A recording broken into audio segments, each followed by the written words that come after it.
Hello everyone and welcome back to my channel. This is Fiona at Drawings in a Drawer. I thought I'd start this 2024 a little late, but with a little mini art haul. I bought this set of three Horodam Aquarelle super granulating tubes, which I'm excited to try as I really like granulating watercolours. And I also bought this spritzer. Now I know that you can get them for like $1 in the $1 shops, but they always end up breaking after like a short while. I bought these two wooden brush holders. You have to dry watercolor brushes flat, so this is really handy, and I'm desperately hoping to keep my workspace a little bit tidier this year.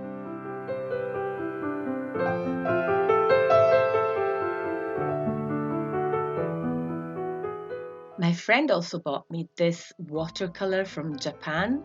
It's just a little pan, and when I actually opened it and inspected it closely, I realized it was not watercolor, but it is an ink pad, which is fine because I will be using it with stamps that I already have, and I'm curious to try it out.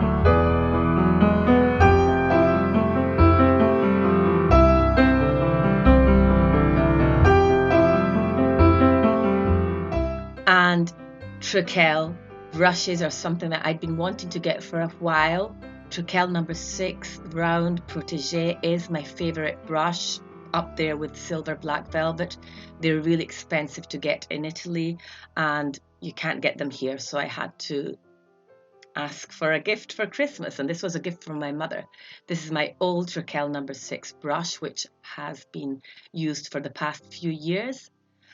And I got a set, so now I also have this flat one as well as a new number 6 one, and I cannot wait to try them. They're excellent brushes and they're my favourite, up there with silver black velvet. I have been painting in journals more, and I find that these paper weights really help me hold the journal pages flat, and I just thought this heart with the rainbow painted on it looked so cute. And then let's dive into the painting that I made, my most recent painting, which I started off with this Phthalo Turquoise Blue by Daniel Smith. And I used the underpainting technique. If you've watched other videos of mine, you will know what it is. It's basically like creating a map for the following layers of watercolour. We know watercolour is transparent, so of course the underpainting will shine through. And this colour is marvellous to just make the skin look alive and vibrant.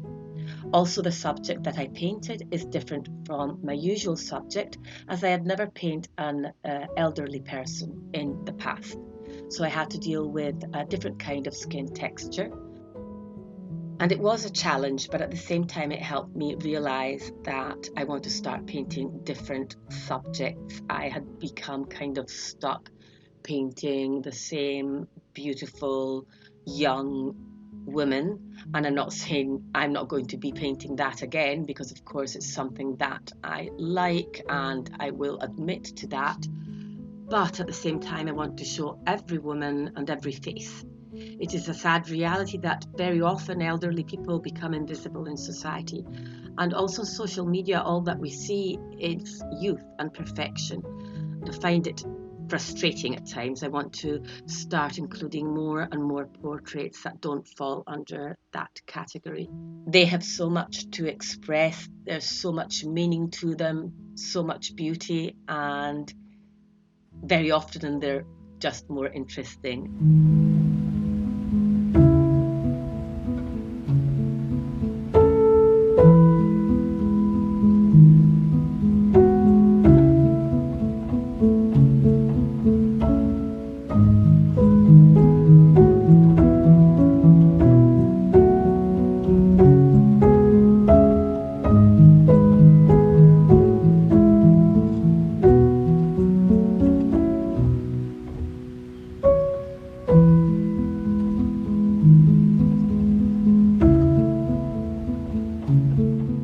As you can see, as I build up layers, with my watercolour, the underpainting still shines through.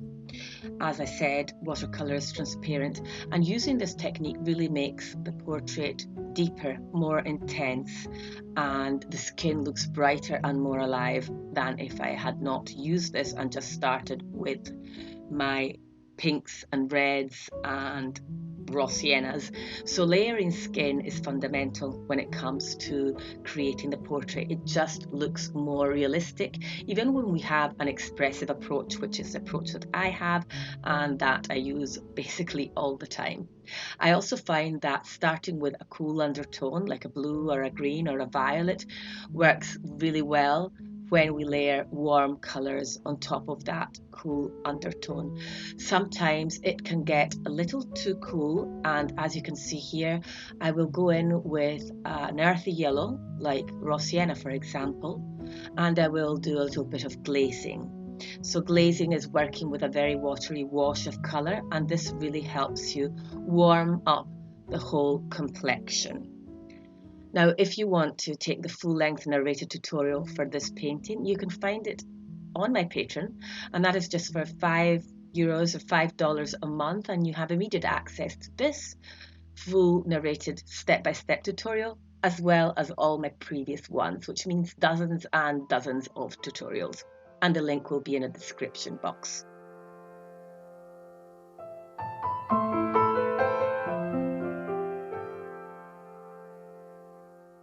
I also love taking the colours that I use in the skin in the hair as well. It just pulls the whole painting together and makes it more cohesive.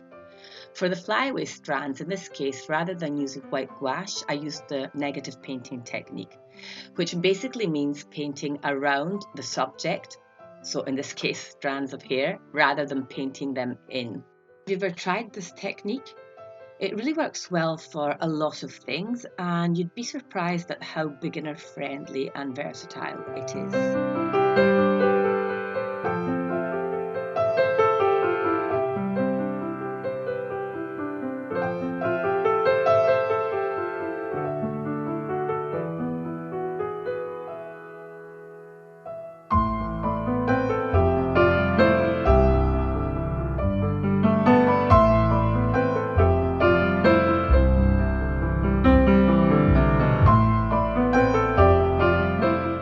As much as I love painting flowers, I do get a little bit lazy, so I paint them wet and use a lot of splatters and then go into the details. When it comes to the eye of an elderly person, we have to consider that very often it's sunken in, and we have to consider the underlying structure of the eye socket and the skull in general. And wrinkles was something that I was really worried about, but it's almost like painting cloth or like painting folds in a dress. The technique is basically the same. So I went in with a fine brush with very small bristles, and I laid down the wrinkles and lines as I saw them. And then after they dried, I went over them with my clean wet brush and reactivated the paint, and thus made everything a little bit smoother while maintaining the more natural look of a line or a deeper crevice in the skin.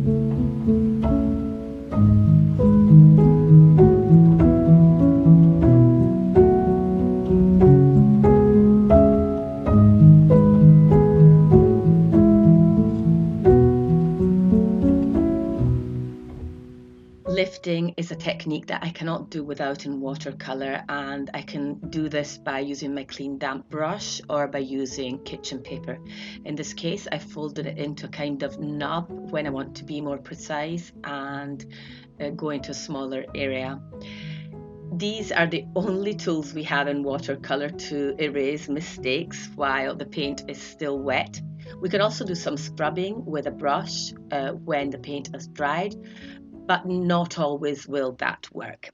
So I always say that when you're painting, you should keep a scrap of kitchen paper or a clean cloth by your side to press down onto your painting and lift in case you make a mistake. As you can see, I love adding a variety of colours around the face, and sometimes I like them to be quite evident. In this case, I used Mint by White Nights, and I think this is a great colour to capture light or give the impression of light. So I had some patches of it around this beautiful lady's face.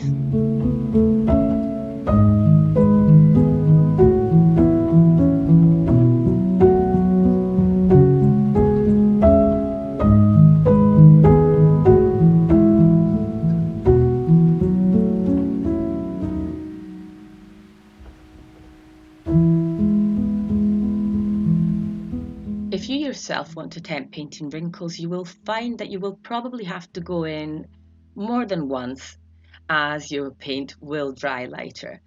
I used English Red and Quinacridone Lilac for this, and this mix works quite well for both shadows and wrinkles. Do not be afraid, because if you're afraid, then you will not be able to put enough lines in or make them look as deep. Remember that it is key to go in and smooth them out later so that they will appear more natural. But just try and replicate what you see in your reference image, and I'm sure that things will work out just fine. Just don't be tempted to go in with a colour that's too dark, like Payne's Grey or neutral tint or even black. These colours would make the lines and wrinkles appear unnatural. And if you go in and then smooth things out with your clean damp brush, you would create a mess, and I don't think any amount of lifting would be able to fix that.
And surprise, surprise, I came across Winsor and Newton Designers gouache, which I thought I'd lost, and I used this brush, which was very stiff, to go into the highlights, which is my favourite part of every painting, or one of my favourite parts, as it just adds that final touch. It is the cherry on the cake.